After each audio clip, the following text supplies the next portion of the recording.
on how to have fun, unwind, and connect with your friends without your go-to alcohol beverage. For those of you who do not know me, my name is Camille Kinzler. I am a physician assistant who practices root cause medicine. I am also the founder of a program called Think Beyond the Drink. I coach women one-on-one and in group settings on how to disrupt their patterns with alcohol in order to live their healthiest, highest versions of themselves.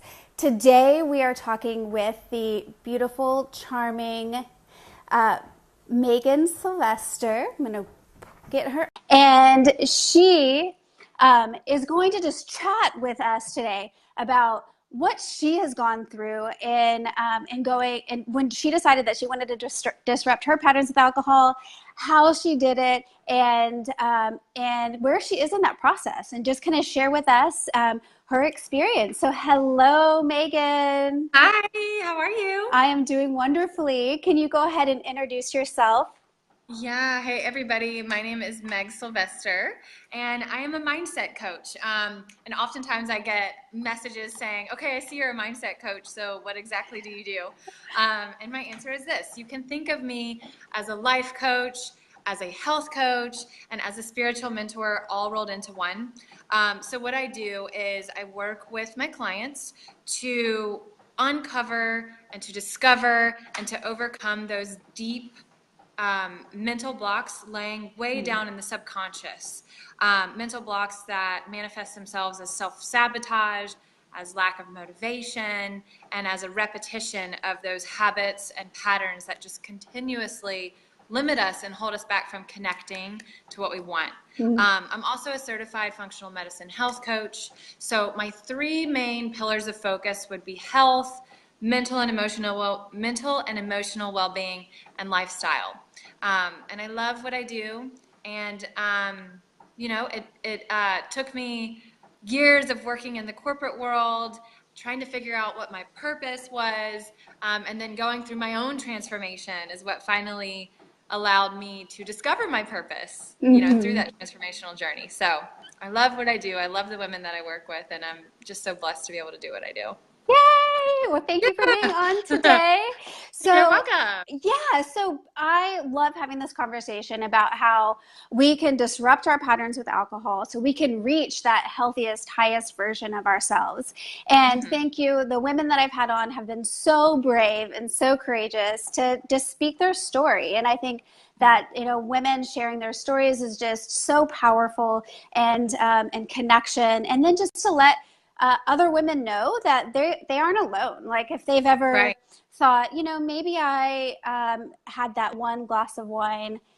I shouldn't have had that one glass of wine again last night. Mhm. Or, Right. I just feel like maybe alcohol isn't serving my highest purpose. Yeah. But you can feel like an outcast. So let me know kind of how you decided, maybe I should actually check myself and my relationship with alcohol and what that meant for you. Yeah. So my journey has two distinct windows, and that would be the first was health. So part of my journey was discovering that food is medicine, but food is also poison, depending on how you use it. And for most of my adult life, I was battling symptoms like migraines, like acne, chronic fatigue. I was always tired. My energy levels were really low. And I was just kind of like, just super moody, not kind of, super moody. And, I was taking antidepressants, and one day, I just had enough. And I really started to put a focus on what I was eating. And I really cleaned up my diet so that I started alleviating those symptoms that I had been carrying around for so long. And one thing in my diet just didn't make sense when I looked at everything else, and that was alcohol. So I had recognized that food was medicine, and like I said, it could also be a poison, depending on the types of food you were choosing. And when I looked at everything that I was putting into my body, I was so happy about everything, except when I looked at alcohol, it was like, okay, this just doesn't, it just, it doesn't add up. When you look at those pictures, like, which one is not the same? It was that one, So, I really started to look at it from a health perspective, and just what it was doing to my body and, how it was disrupting everything physically for me. And, as I said, I had 2 windows. The second window is at the time that I started thinking about cutting back, I had really started waking up. So I was on this path of self-discovery, of really building a spiritual practice, strengthening my intuition, really overcoming these old, deep-rooted belief systems, and just, like I said, really connecting to my higher self. I was starting a meditation practice, starting to journal a lot more, and just really starting to connect and build an awareness around my emotions. And when I looked at alcohol, I realized how much it was disconnecting me from my true self and from my core values, and who I knew I was meant to be. And so alcohol just didn't really make sense for me anymore. But one of the biggest kickers is that my hangovers had just started to get so bad. So I had found that, like, every time I was drinking, I was just thinking about hangovers. It's like, that played a big role too. Yeah. Well, I love when you mentioned mindset around drinking. So if you're looking at all of these aspects of your life around food and people and your job and relationships and stuff, but when you're when you look at it and you're like, alcohol, because some people can have that glass of wine and they feel like this that they appreciate where the wine is from and they have a connection to that glass. And then their mindset around it is such that it's adding something to their dinner, to their palate. Yeah, like art. Yeah. Exactly. And so, for that person, I mean, I have a friend who's like that, who she knows the grower of the grape and all of that. And she just, feels a lot of joy from that. And then, but when you get to that point where you're like, this is actually not providing me joy, it's not raising my vibration, it's not making me happy, then you really have to, to really see maybe eliminating it and see kind of what your life would be like without it, or what kind of keeps you going back to it. Right. And so for you, it was, from you and I's conversation, you said that it was more of a gradual process for you, that you knew that something really wasn't right, that you weren't really liking your relationship with alcohol, but the way that you did it, I think, is really beautiful. Instead of like cold turkey, white knuckling it. Yeah. So tell us about that experience. Yeah. So for me, the decision to cut back came with combining South by Southwest in Austin, which is a big festival here. There's a lot of drinking going on, a lot of partying. So I was, at South by Southwest here in Austin, Texas. Sorry, my dogs are barking outside. And then right after South by Southwest, we went to Chicago for St. Patrick's Day. So there's 2 big drinking things going on right there. And so after we got back from that, hang on, Cosmo, hush. Sorry.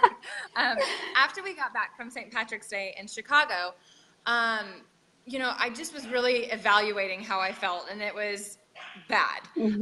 So I made the decision after St. Patrick's Day to just cut back for a little bit, or actually to eliminate for a couple of weeks, because I just felt like crap. So I was like, I'm just going to cut it out for a little bit, and then, we'll see what happens. So I cut it out for a little bit, and then I started, having 1 or 2 drinks, but I realized I didn't need it.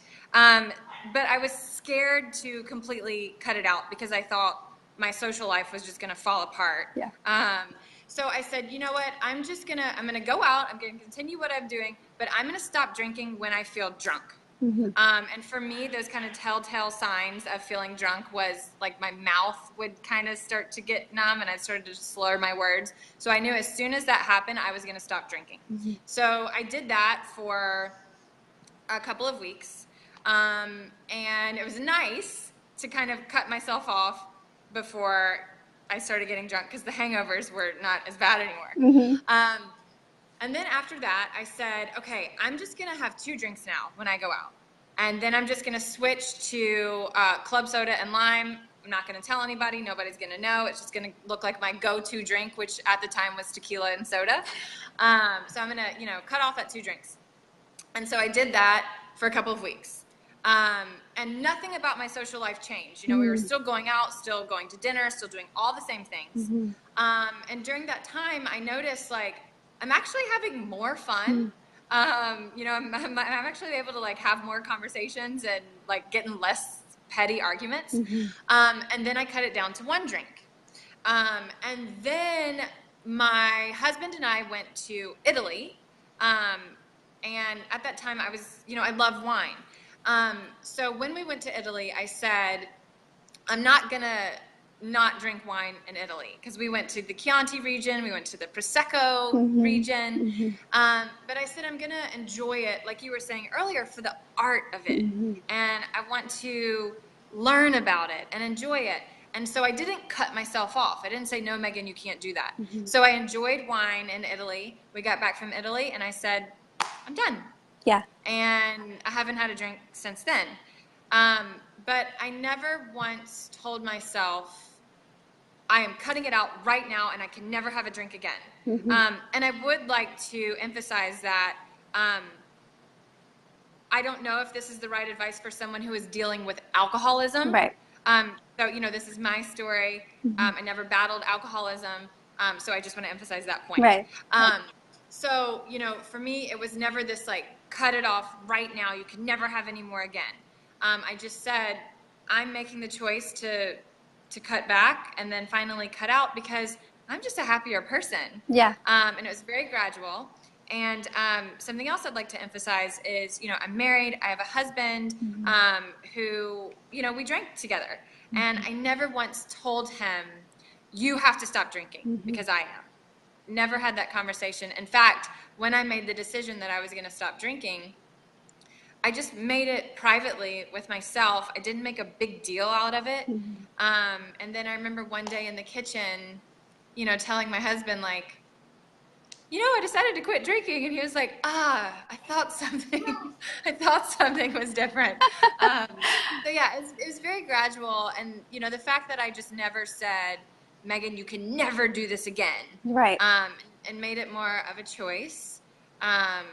So yeah, that was my process. Yeah, I love that you mentioned about the alcoholism versus how you were gradually moderating and then eventually not drinking, because I feel like there are so many people out there that are in this gray area that don't feel like they're a rock bottom, or they still are professional women and men. Right. They have families. They take care of business.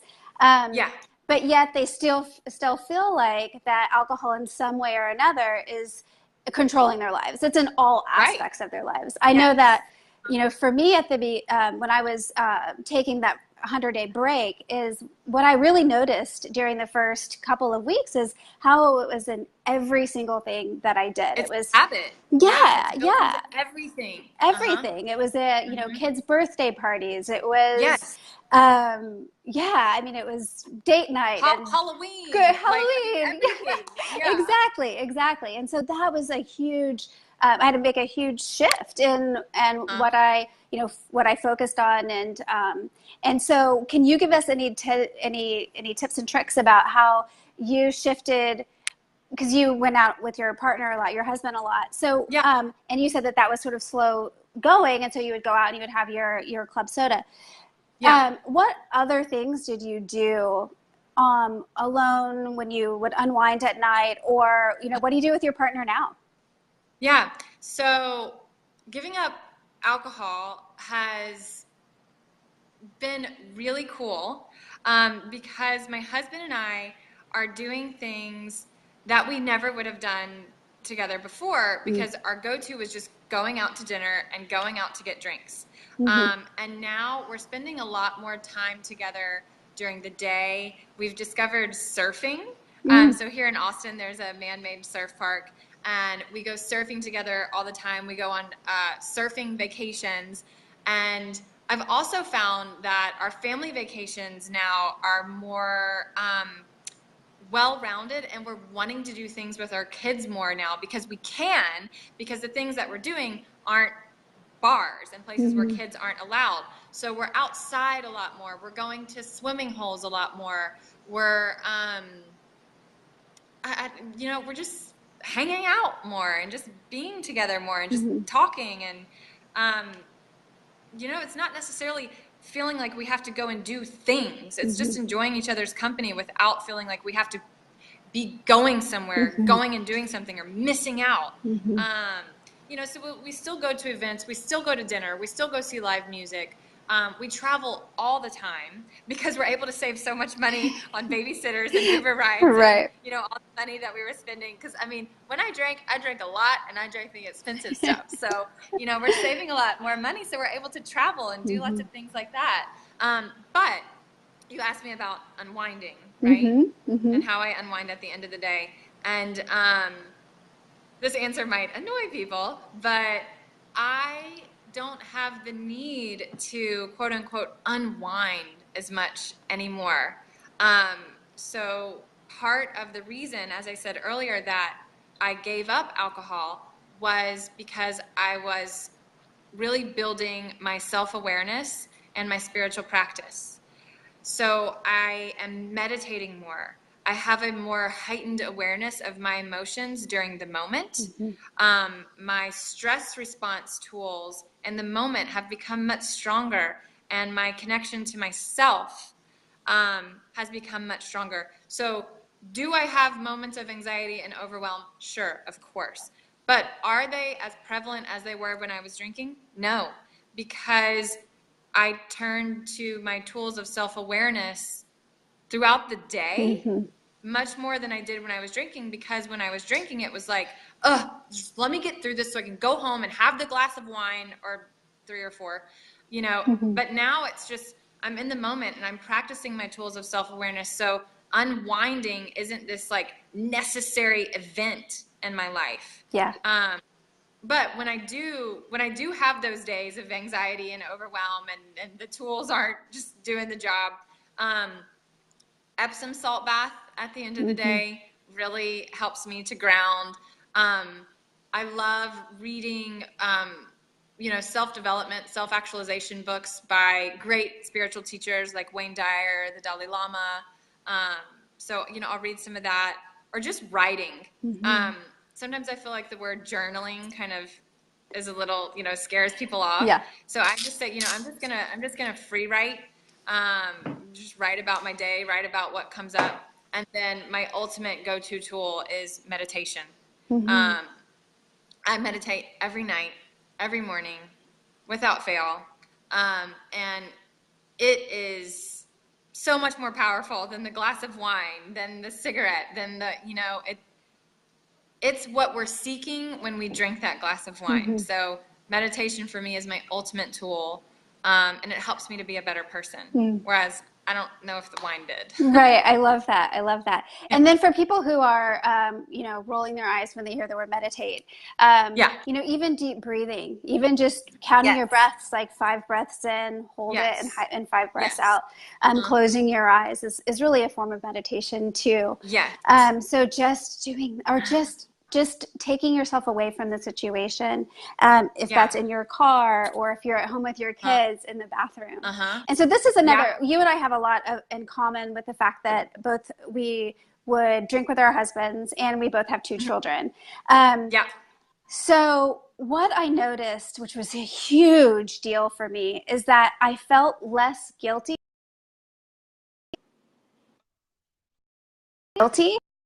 when I was no longer drinking. So before, I was like really strict on screen time, because I felt like maybe I was doing that so I could, have my cocktail, or because I didn't feel like jumping up out of bed in the morning and like getting the day Yeah. started. So I'd feel really guilty about it. And now I'm like, oh, what's like an hour or two of screen time? Or just laying around and like not, like you were saying, like not being productive, you know, just like really doing that slow family living, like to a different level, you know? Yes, slow family living. I love that so much. And Yeah. that is what I feel like the lifestyle that we've shifted into, slow family living. I'm Yeah. totally feeling Yeah. I mean, it's just it's just like everything, it just feels calmer. Like the whole day just feels calmer. And if I need that space and that time, I know it immediately because of the self-awareness. And I can say like, hey, this is a great time for y'all to jump on and watch a 20-minute show while I go in my room and close the door. You know, and it's just like for different reasons. It's for totally different reasons. You're recharging your battery so that you can go and have more enriched quality time. But recharging your battery is so different than, you know, slamming a glass of wine on the table and just, you know, separating the kids. And it's a totally different quality of time. Yeah, and being present. Spending. Yeah, absolutely. Okay, so what are you going to do for July 4th? Yeah, so the biggest drinking holiday in the United States. I know. That's crazy. I didn't realize that. I would have imagined that it would have been Thanksgiving, but anyway. And Halloween, and you know, all the holidays. My birthday, my kids' birthdays. They were all just big drinking holidays. Anyway, so both of my kids are out of town. My daughter is at sleepaway camp for the first time ever this week, and my youngest daughter is with her grandparents in Louisiana. So in my past life, you know, drinking life, that would have meant like an entire week of like boozing and partying and waking up hungover and like just being super excited and just going out, you know. But it's so funny, and this applies to all holidays in general. Since I quit drinking, I don't feel the need to have to go and do something. I'm much more content and kind of like that FOMO feeling, fear of missing out, just isn't as prevalent in my life anymore. So I just don't feel the need to have to be doing something and drinking and, you know, like partying, and just that need isn't there anymore. And like I was saying, you know, 2 years ago, had my children been out of town for an entire week, I'd be drunk the whole week, you know, or, you know, like at least buzzed, you know, doing something. So for this 4th of July, I have no plans, but I know it's super hot in Austin. So we'll be in the water somewhere. Austin's full of natural springs like Barton Springs, Deep Eddy. So we might go do that, go grab dinner somewhere, and just kind of like you said, just that slow, easy living where I don't feel the pressure of having to be out and be seen and be celebrating. And, you know, that pressure just isn't on me anymore. So I don't really have any big, huge plans for the 4th of July, and I'm happy that I You're happy about that. Yeah. I'm happy about that. I made this delicious mocktail at a friend's house a couple of nights ago. It was watermelon, so watermelon juice, bitters, lime, what else was in there? And club soda with a salt and sugar rim. It was so delicious. Good. Yes, and it felt, you know, I mean, I was at a dinner party, so it felt like I was still adulting, if you will.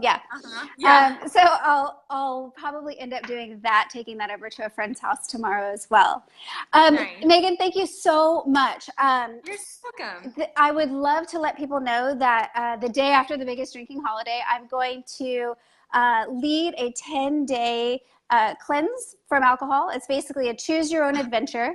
So you can decide if you want to go all in and not drink for 10 days, or kind of moderate, or just kind of sideline it and just see what this if you're sober curious and you want to see what this whole living is like. Yes, I love that. Sober curious. Yeah, and kind of tap into maybe why you reach for the bottle at the end of the night. So that is going to be on July 5th, and the link will be in the comments. And then, Perfect. Meghan, I know that you also have a wonderful retreat coming up at the end of the month. Yes. So this might be a perfect way for somebody to go on this 10-day cleanse from alcohol and then end it with what you have to offer. So tell us about your retreat. Yeah, I know. I think this would be the coolest thing for anybody who really is looking to reevaluate their relationship with alcohol. So I am hosting a weekend retreat. I'm calling it the Weekend of Wellness Retreat. It's July 20th through July 22nd. It's a Friday through Sunday, just outside of Austin, Texas. Mm-hmm. It's open to locals and non-locals. I've got complimentary airport transportation going. But it is a weekend dedicated to mental, physical, and emotional well-being. Mm-hmm. It is a weekend where alcohol will not be present, but tools around healthy eating, meditation. Like I said, I'm a mindset coach / health coach / life coach. So I'll be workshopping different things like how to heal emotional discord, how to use food as medicine, how to become internally motivated. And I'll be workshopping individually with everybody different challenges and blocks and, mindset that's going on. Mm-hmm. So it'll be a beautiful time to reconnect with yourself and to connect with a group of women who are like-minded and on a similar path. Mm-hmm. So I'm so excited about this. It's July 20th through the July 22nd, as I just said. And I will, if you don't mind, I can pop a link to the retreat in the comments. So if anybody has any questions at all, just let me know. But yeah, it's just going to be all about healthy lifestyle. We'll be doing yoga every day for anyone who's interested. But yeah, just a great way to kind of round out Camille's challenge and to see how spending, a weekend without alcohol, when it's your choice, what that looks like and how recharged and revived and connected you are. Yeah. So yeah, I would participate in your retreat. If I would have known about it earlier and could have maneuvered some stuff, I would have been there. Yeah. Meghan is so welcoming and charming. So you guys, please take her up on this offer to attend her retreat. Thank you so much, Meghan, for joining me today. Okay. Awesome. I will see you soon. Alrighty. Bye-bye. Bye.